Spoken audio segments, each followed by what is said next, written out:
तो memory hierarchy के इस न्यूमेरिकल में हमारे पास क्या गिवन है कि cache hit rate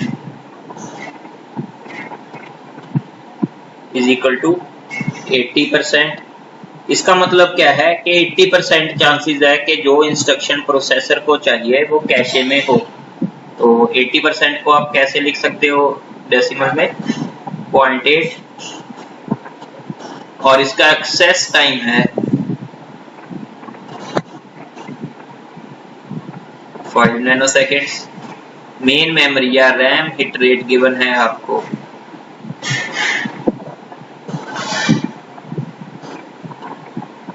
99.5%।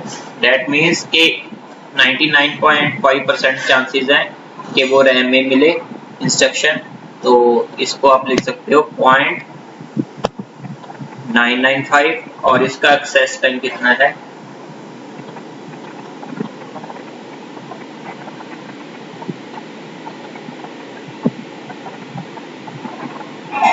100 nanoseconds. Next है आपके पास hard disk drive.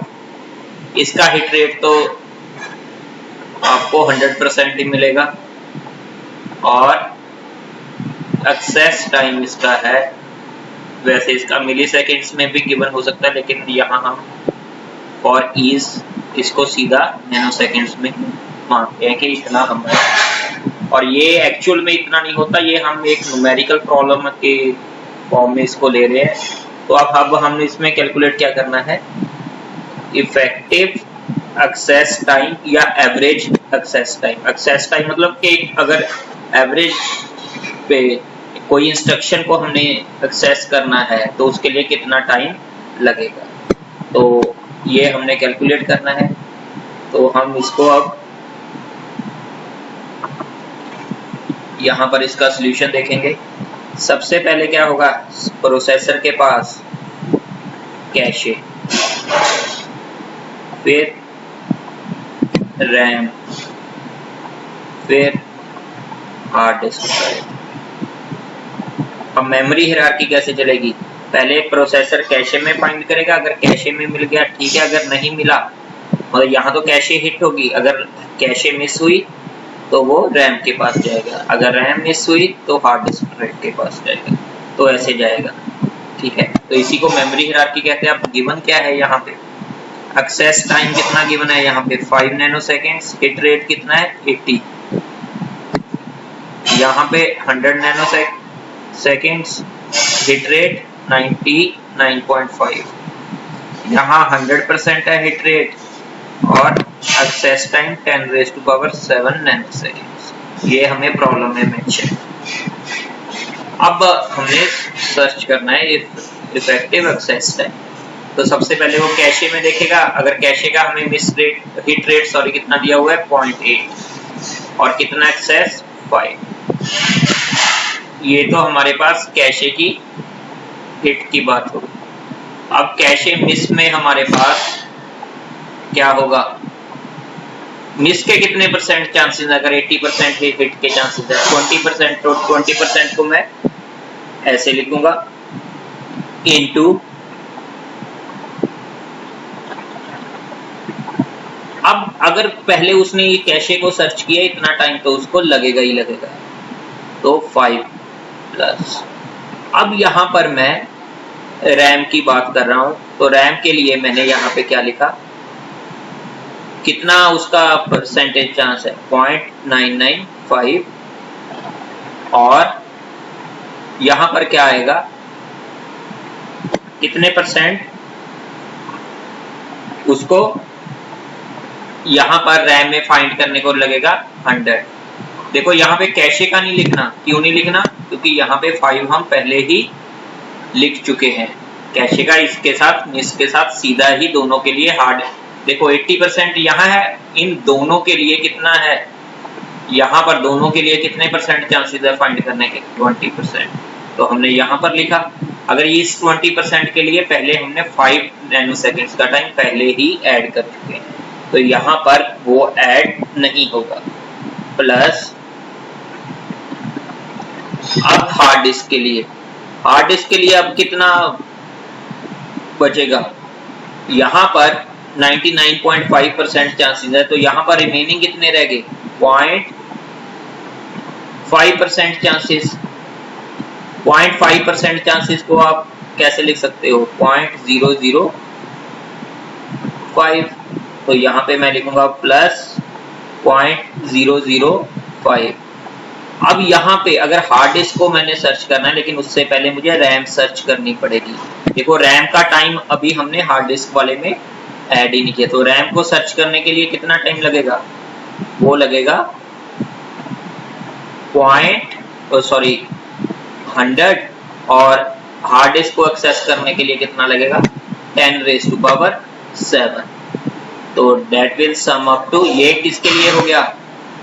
Total cache miss के लिए। ठीक है, ये टाइम किसका हुआ? रैम हिट का, एक तरीके से आप बोल सकते हो ये रैम मिस का। तो यहाँ पर मैं लिख सकता हूँ 10025 नैनोसेकेंड। ये मेथड फर्स्ट मेथड है, मे बी आपको अभी समझ में ना आया हो, तो इसके इजियर मेथड से हम इसको करते हैं। इफेक्टिव एक्सेस टाइम, सबसे पहले देखो ये सेकंड मेथड में क्या है? मेथड वही है, बस इसको लिखने का तरीका अलग है। तो सबसे पहले कैशे का अगेन लिख लेते हैं 0.8 × 5, ये तो कैशे हिट में इतना टाइम लगेगा। अब यहाँ हमने इकट्ठा इनको कंसीडर किया 0.2 बाहर लेकर, लेकिन अब हम इंडिविजुअली इसको कंसीडर करेंगे कि कितना टाइम है।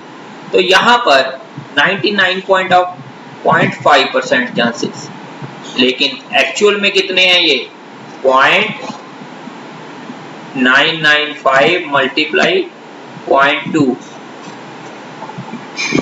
सो ये कितना आएगा आपके पास?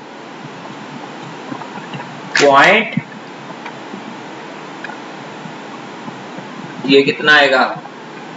0.199। क्लियर?